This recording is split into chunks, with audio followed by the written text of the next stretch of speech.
नमस्कार, अटल मत न्यूज मध्ये आपले सहर्ष स्वागत आहे.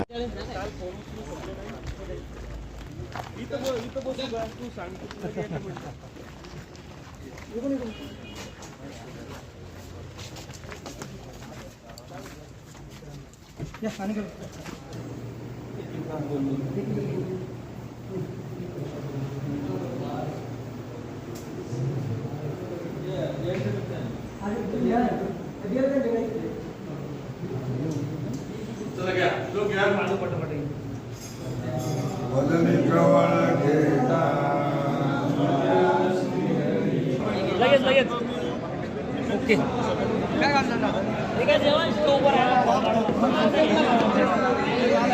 फोटो घ्यायचे अर्जंट.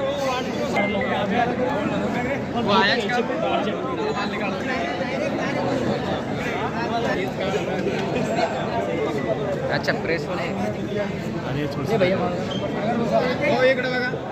आना भाई तो आना पायर वाचूचा अँगल.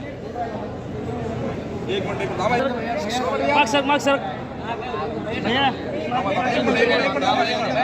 भाऊ 2 मिनिट मागे सर का थोडं सगळ्यांना घे. यस ओके रेडी समोर.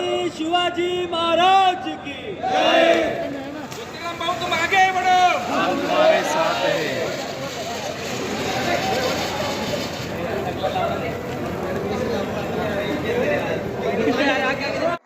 मी मेखर लोणार मतदारसंघातून येतो. मी भाऊचा आज गेल्या 15 वर्षापासून मित्र आहे आणि मी भाऊच्या वाढदिवसानिमित्त आणि माननीय आमदार संजयजी रायमुलकर यांच्या वाढदिवसानिमित्त काल दिनांक 4 ऑगस्ट 2024 रोजी 1500 विद्यार्थ्यांसाठी शालेय साहित्य वाटपाचा कार्यक्रम राबविला होता. आणि मी या शुभदिनानिमित्त एवढं सांगू इच्छितो की भाऊंना भरभराटीचं आयुष्य आणि सुख समृद्धी लाभो.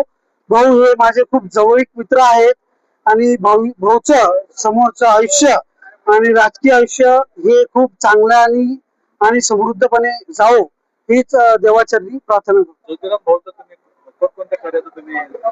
ज्योतिराम भाऊचे सामाजिक कार्य असो, शालेय कार्यक्रम असो किंवा राजकीय कार्य असो, यासाठी आम्ही सगळेच युवा जे काही आहेत ते आम्ही नेहमी त्यांच्या पाठीशी आहोत.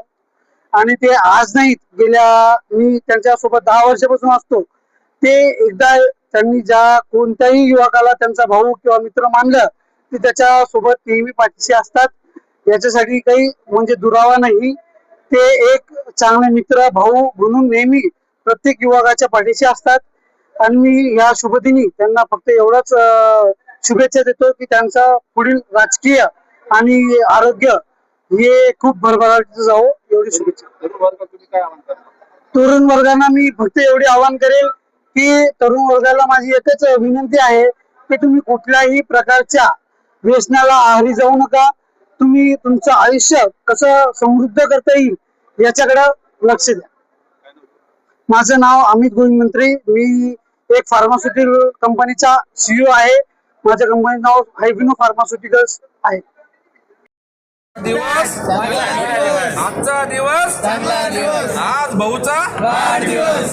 हॅपी बर्थडे ज्योतिराम भाऊ. Happy birthday. दिवस आजचा दिवस चांगला दिवस. आज ज्योतिराम भाऊचा वाढदिवस. हॅपी बर्थडे भाऊ. भाऊ एका कॉलवर अर्ध्या रात्री हजर होता. म्हणजे संकटकाळी धावून येणारे व्यक्तिमत्व. हा संकट काही कोणतं ते बोललो मी कोणतंही काम असू द्या, संकटकाळी असो का शुभ कार्य असो, एका कॉलवर येतात. नाही वार्डात पण कामं केले भरपूर. हा एक जे तरुण वर्ग जे बेरोजगार होतं सर्वांना एक रोजगार दिला भाऊनी. एक म्हणजे चांगलं काम केलं भाऊनी.